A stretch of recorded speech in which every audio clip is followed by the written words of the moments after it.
Shalom, Yasharala. This your brother Dawada from GMS St. Petersburg, Florida, coming back at you with this here truth again. First and foremost, I want to give all praise unto Yahawah, Bahashim, YAHAWASHI, Bahashim, or Hakwadash. Double honors to the apostles and the elders of Great Millstone that taught us this truth and that rule well. And salutation and much love for you, Akim, pushing this truth and sincerity on the four corners of the earth and enduring afflictions to feed and edify the elect.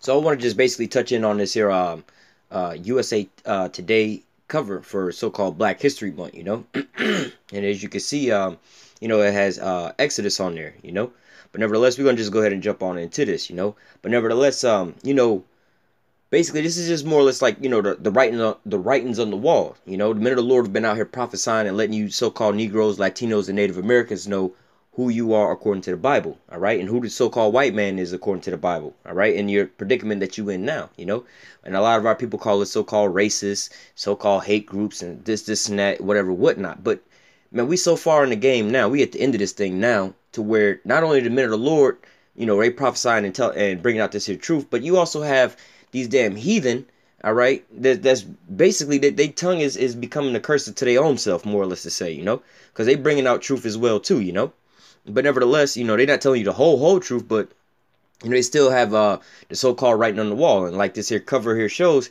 it's pretty much the writing on the wall, man. All right, the Most High is showing you, really, it's not even these heathen. It's the Most High showing you sign after sign after sign after sign after sign. I mean, the biggest sign should have been in the men of the Lord on the highways and the byways, but what? A lot of our people, they're not going to believe that.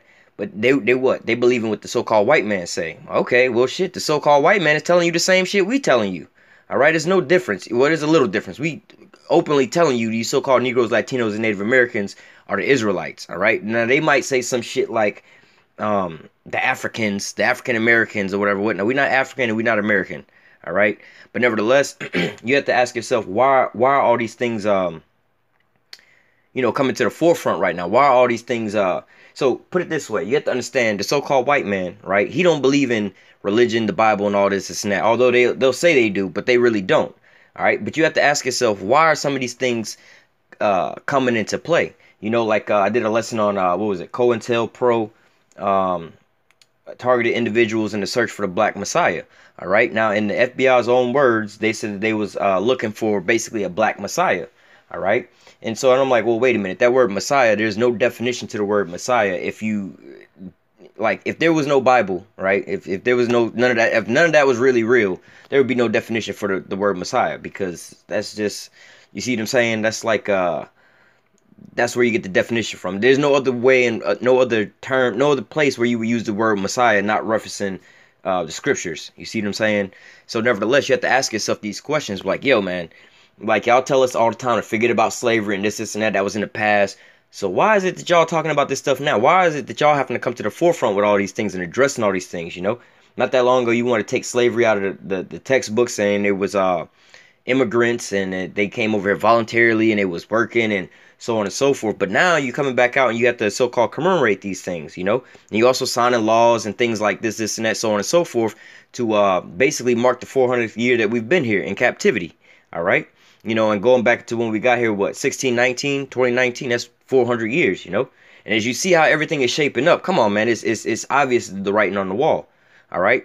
So I'm going to go ahead and grab a couple scriptures here, and I'm going to go ahead and close out, just dealing with this here thing, dealing with this, with the writings on the walls. Now, put it this way. We know about a timeline. Now, we don't know the day or the hour, put it that way. But we know about a timeline by measuring the time diligently, like the scriptures say, looking for all the signs that the Lord gave us, all right? Like all the different writings on the wall. He gave us a lot of hints and clues and things. When you see this happen, when you see that happen, these things is coming. You can read that in Matthew 24, wars and rumors of wars. Just a whole lot of different things, Some of the major things was what? We know that, right before the Lord come, all right, pretty much these Edomites and the Babylon the Great, America, is going to be destroyed by thermonuclear missiles, right? And as we see today in the world, those things are being ramped up, right? The INF treaty is America pulled out of that, so they just going, into a all new arms race, all right? The RFID chip, which is the mark of the beast, all right? You see them heavily pushing that shit this year now, not just this year, but you heavily see them pushing them in the recent years, But nevertheless, we look around and we measure the times that we in, and we can see the so-called writing on the wall. All right. So I'm bringing this here article out just basically to show you, the men of the Lord, they know what time it is. But for the rest of our people who's either on the fence or whatever, whatnot, or just coming into these things and seeing us on the news and, just waking up to these here things, just look at some of the subtle clues, before you can dive really deep into the scriptures and try to get all the breakdowns. Look at some of the really surface level signs that's being shown to you all around the world. You know what I'm saying? Because there's plenty of signs on a so-called surface level that you like, well, wait, what the hell is going on here? It's something a little different than what's going on. Why are people making big deals about things that we weren't supposed to make big deals about? Why are all these things, actually more important than what we was taught that they were? All right.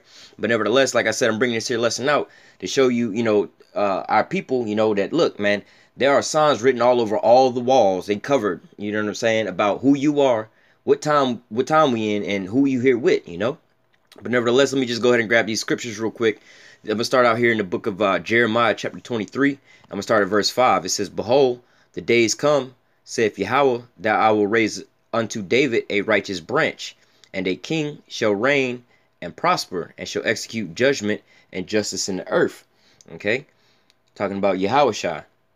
"And in his days, Judah," now again, timelines. We're looking at timelines. Well, we see YAHAWASHI, first of all, it says, "And I will raise up unto David a righteous branch," which is YAHAWASHI, right? He was on the scene at one point in time, but this didn't happen. It says, "And the king shall reign and prosper, and shall execute judgment and justice in the earth." Now, YAHAWASHI didn't do that yet, all right? That's when he come back the second time. He's going to do that then, letting you know that this hadn't happened, giving you somewhat of a timeline. This is in the future, all right? "And in his days, when YAHAWASHI come, Judah shall be saved, and Israel shall dwell safely."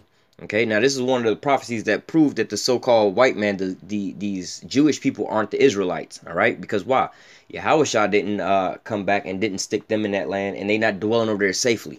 All right, but nevertheless, it says, in his days Judah shall be saved, and Israel shall dwell safely. And there's another thing, it says Judah shall be saved. They claim to be the so-called Jews, the Jewish people over there, which Jew is basically a nickname for Judah.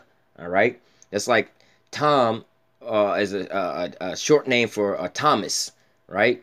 So it says, "In his days Judah shall be saved." Well, if that's the scenario, yeah, there's so-called, they claim to be the southern kingdom, Judah, Benjamin, and Levi, or mainly Judah and Levi. All right, but nevertheless, what about Israel? What about the northern kingdom, the kingdom of Israel? It says, "And Israel shall dwell safely." All right, so what about the whole northern kingdom? You have a whole nother kingdom. The majority of the house of Israel, they're not even over there, according to who you say you are, all right? But that's not talking about them. It's talking about the so-called Negroes, Latinos, and Native Americans, all right? We still in our captivity, but we being primed to be saved, all right? It's like we waiting on the train, and we hear the train, they had the announcement, the E train is now approaching the station. You know what I'm saying? And people are starting to get up and line up to get onto the train, all right? It says, "In his days Judah shall be saved, and Israel shall dwell safely. And this is the name whereby he shall be called, the Lord of our righteousness. Therefore, behold, the days come, saith Yahawah, that they shall no more say, Yahawah liveth, which brought up the children of Israel out of the land of Egypt." Okay, and as you see, as of I want to say like maybe I think this came out maybe a week ago or something like that. But nevertheless, as you see, they still, you know what I'm saying, talking about well, really that's not really talking about in Egypt, but when you go back to the movie like Exodus and things like that, they still, whenever you mention the word Exodus, what do people associate that with? With Egypt, right? Because that's the one Exodus that we know about. All right, there's never been another Exodus like that per se, more or less to say.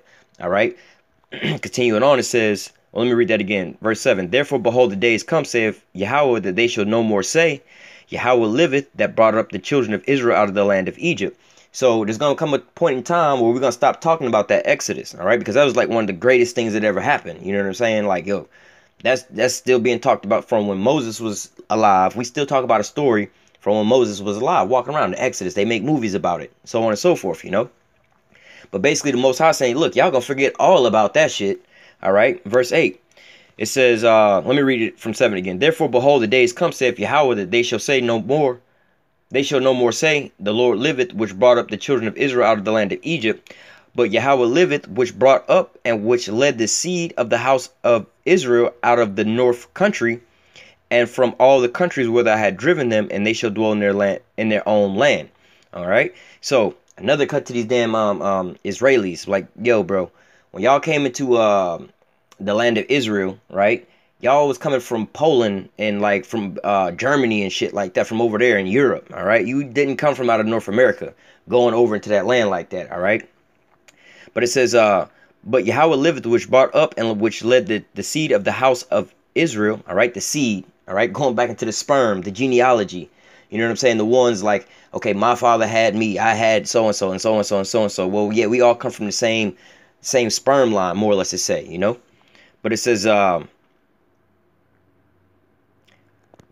but Yahweh liveth, which brought up and which led the seed of the house of Israel out of the north country, okay, out of here in Babylon, Babylon the Great, America, and from all the countries where I had driven them, and they should dwell in their own land. All right, now let me actually go back real quick to Deuteronomy chapter 28, verse 64, I think. Let me get there. Yeah, this is Deuteronomy 28 and 64. And Yahweh shall scatter thee. Now these are the curses that the Most High put upon us, told us that will befall us if we broke his covenant. All right. And Yahweh shall scatter, Deuteronomy 28 and 64. And Yahweh shall scatter thee among all people from one end of the earth even unto the other. And there thou shalt serve other gods which neither thou nor thy fathers have known, even wood and stone. All right. Just getting to the point. Let me go down to verse 68. And Yahweh shall bring thee into Egypt again with ships. Now, the Israelites never went back into Egypt in a massive droves as slaves, first and foremost. And better yet, they never went to Egypt by ships. All right. For the most part, it was a 3-day journey. You know, when who the world only calls Jesus Christ, Yahawah was born. I believe they walked a 3-day journey into Egypt. That's where they wound up hiding out at. All right. But nevertheless, you know what I'm saying? You didn't have to take a ship to get over there. All right. It says, and Yahweh shall bring thee into Egypt again with ships. All right. Now, the Egypt is talking about his bondage into slavery. You was going to be brought into slavery on ships. All right. You're going to be scattered into the four corners of the earth, brought into slavery on ships. All right. It says, by the way whereof I spake of it unto thee, thou shalt see it no more again. See what? Our homeland. All right, there you shall be sold. Where is it there? Where you was going to be scattered into all four corners of the earth and into that north country where you was going to be delivered out of, which is Babylon the Great, also known as America. There you shall be sold unto your enemies for bondmen and bondwomen, and no man shall buy you. Now, talking about no man shall buy you means no man's going to redeem you. You're not going to be redeemed out of these situations like, i.e., Martin Luther King, Malcolm X, Marcus Garvey, so on and so forth. All right. These men were so-called trying to free so-called black people from under the oppression of the so-called white man. All right, but it was only the Lord that was going to be able to do that. All right, but it says, thou shalt see it no more again, and there you shall be sold unto your enemies for bondmen and bondwomen. All right, and that's what happened here in America. We was brought out on New York, the first stock exchange, or the first stock market was us, slaves. All right, they was bidding for us out there. All right, so the Lord said he was going to scatter us amongst all nations into the four corners of the earth. All right. Let me go back over to Jeremiah 23, verse 8 again. It says, verse 7. Therefore, behold, the days come, saith Yahweh. Now, when we were just reading Deuteronomy 28, they had just came up out of Egypt, all right? It says, therefore, behold, the days come, saith Yahweh, that they shall no more say, Yahweh liveth, which brought up the children of Israel out of the land of Egypt. So we still talk about that Exodus till this day. But Yahweh liveth, which brought up and which led the seed of the house of Israel out of the north country and from all the countries where I had driven them, and they shall dwell in their own land. And so even unto this day, the so-called Negroes, Latinos, and Native Americans are scattered across the whole four corners of the earth and in every single country. All right, there's a population and a community of us in every single country. We scattered in the four corners of the earth. All right, but what? The Lord said there's going to be a new Exodus where he's going to take us up out of the north country and from all the other places where he scattered us from.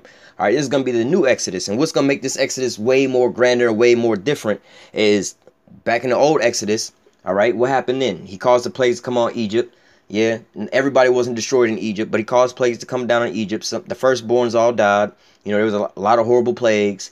He drowned the Pharaoh and all his whole army. So the whole military died, right? But nevertheless, there were still Egyptians left, right? Egypt is still standing till this day, all right? But nevertheless, this Exodus is going to be different, all right? And now, also in that Exodus, the Lord, we walked up out of Egypt on foot, all right? We followed we followed the chariot through the Red Sea, walked through the Red Sea, so on and so forth, right? But nevertheless, This exodus is going to be way different because of why? Instead of us following and walking behind a chariot, we're going to wind up going up into those chariots, all right? And at the same time, this here land of America is going to be turned into a goddamn desert, man. All right, it's going to be ground zero for all the thermonuclear missiles coming over on this place, turning it into the lake of fire, all right? And we go in Revelation, what, 18?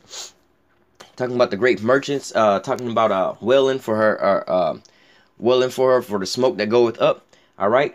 This is going to be way grander. First of all, the destruction of America is going to be way again, Egypt wasn't destroyed, but the destruction of America is going to be way grander than the shit that happened in Egypt, all right? And then not to mention that, we're going to be taken up into the chariots, all right? Now, also, when you read into the book of Wisdom of Solomon, chapter 5, all right, start with verse 1 on down, all right, talking about how basically these Edomites are going to have the biggest L in their life, these so-called white people, all right? They're going to, it's basically saying, you know, the way of righteousness, they had never found it, you know what I'm saying? They erred their ways, you know what I'm saying? And they're going to ask, how is he numbered amongst the children of salvation? How is he of the chosen? You know, they're going to be looking in awe like, damn, how the fuck is these niggas the saints? How are these niggas the children of the Lord? How are they getting saved? And why are we getting destroyed? All right. So with all of this here taking place, because again, at that time we knew that we was Israelites.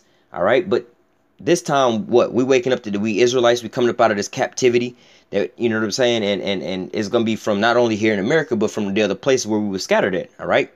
So it's going to not just be from one location like in Egypt, but from all four corners of the earth. And then the great exodus from here in America. All right. Now, we as individuals, we're not going to be leaving here out of America like on our own accord. Like we're going to get on a plane and fly somewhere else. No.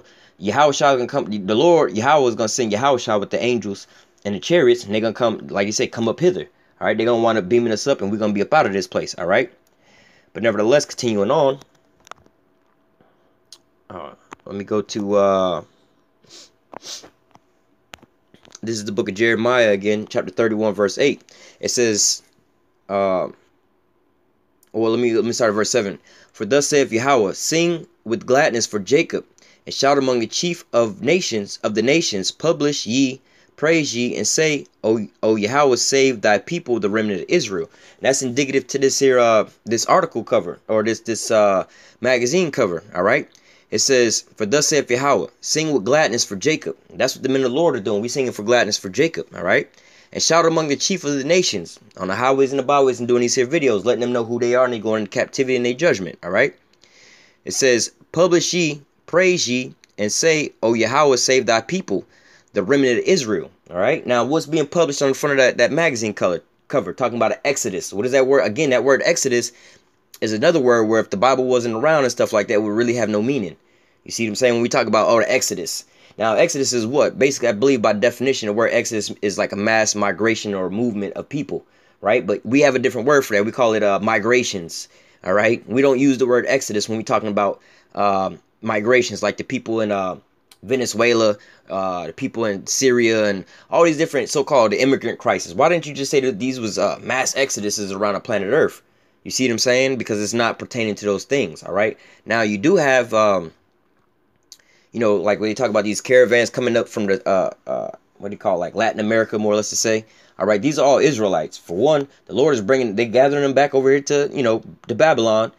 You know what I'm saying? For the most part, either for salvation or destruction. All right, we could have destroyed them over there. He also could have saved them over there. But nevertheless, that's why we're not going to be talking about in Egypt no more. We're going to be talking about the one here in Babylon. All right, because the shit that's going to happen here in America is going to be so great, man. You got to imagine in the time of war and all these things going on, you're going to see the chariots appear. All right, something that the planet Earth ain't never really seen.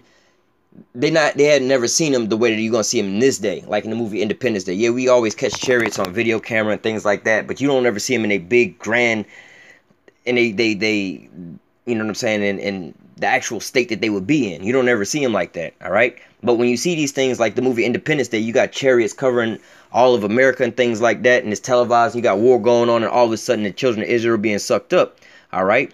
That's what's going to be happening, all right? So you have to take heed to the writings on the walls. Not only are we telling you this, the so-called white man is telling you this, the earth itself is telling you this, everything on the planet Earth is telling you the same thing is going on, all right? You have all these so-called crazy weather and patterns and stuff like that. Most of it is being controlled by the so-called white man. But you have the animals and shit going crazy, which that's also a byproduct of the so-called white man. But you have our people waking up, all right? That's due to YAHAWASHI YAHAWASHI. But you see, everybody else is coming up against the so-called white man according to the prophecy. So all the writings is on the wall, letting us know where we at in time. All right, and the things that's about to happen. All right, verse 8. Or let me read verse 7 again. Jeremiah 31:7. For thus saith Yahweh, sing with gladness for Jacob, and shout among the chief of the nations. Publish ye and praise ye, and say, O Yahweh, save thy people in the remnant of Israel. Verse 8. Behold, I will bring them from the north country, again, North America, or Babylon the Great, here where we at. Behold, I will bring them from the north country, and gather them from the coasts of the earth. Because we not just here in America, but what? Let's put it this way. Brazil had got a bigger population of so-called Negroes as slaves in Brazil, right? Well, how come they not at the forefront of everything if the biggest bulk of so-called Jews are in Brazil? All right, how come the main picture is here in America? Because this is basically where Satan's seat is. This is where the so-called white man is ruling from. This is where he's dominating from. All right, this is the so-called you know how you would say the star of a movie. Babylon the Great is the star of this here movie. All right, so this is where all these things. That's why I keep saying, verse 8. Behold, I will bring them from the north country. They say that first. All right, but we not all of us are not just here in America. All right, and gather them from the coast to the earth. All right, so we're gonna be gathered from the four corners of the earth, but mainly the mass how do you say, exodus, when the Lord save us and deliver us up out of this land, is going to be here in America. All right. It says, behold, I will bring them from the north country, and gather them from the coast of the earth, and with them the blind and the lame, the woman with child, and her that travaileth with child together. A great company shall return thither. All right. So what the Lord is talking about, bringing back, he's talking about bringing back his people. All right. Let me actually just get to my next scripture real quick. Jeremiah chapter 32 and 37.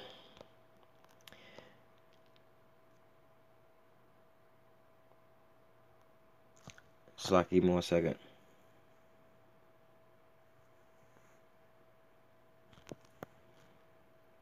This is Jeremiah 32 and 37. It says, behold, I will gather them from all the countries whither I had driven them in my anger and in my fury and in great wrath, and I will bring them again into this place, and will cause them to dwell safely, and they shall be my people, and I shall be their power.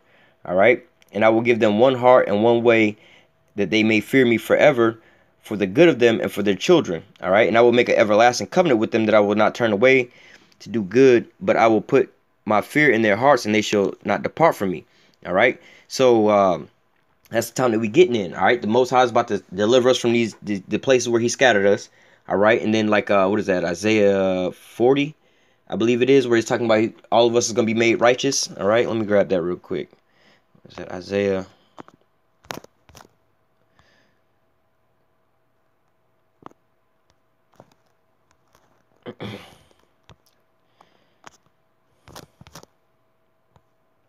It's Isaiah 60, Slakia, Isaiah 60 and 21. Thy people shall all be righteous, they shall inherit the land forever. The branch of my planting, the work of my hand, that I might be glorified. And a little one shall become 1,000, and a small one a strong nation. I, Yahweh, had hastened it this time. All right, so what? That's when the Lord is bringing us back into our righteous state, when He make us back right. But first, He's got to draw us from all these different nations. We're going to be gathered from out of all these different nations, going back into what? A massive exodus. All right. This is Ezekiel 37 and verse 21. It says, and say unto them, thus saith Yahweh power, behold, I will take the children of Israel from among the heathen, whether they be gone, and will gather them on every side, and bring them into their own land. All right. So as long as you got some so-called Negroes here in America, some of them in Brazil, some of them in China, some of them in Afghanistan, some of them in Iraq, some of them in New Zealand, some of them in Australia. The Lord said He's gonna gather them all up, and they're gonna be put into their own land. They're gonna be one nation at that point in time. We're gonna be gathered from all these different places. All right. So what? This is talking about that mass exodus. All right. And again, the exodus back in that day, we was only taken out of Egypt. Not only are we gonna be taken out of America, but we're gonna be taken from the four corners of the earth, from all the places we was scattered. All right. And it's gonna all be a simultaneous thing. All right.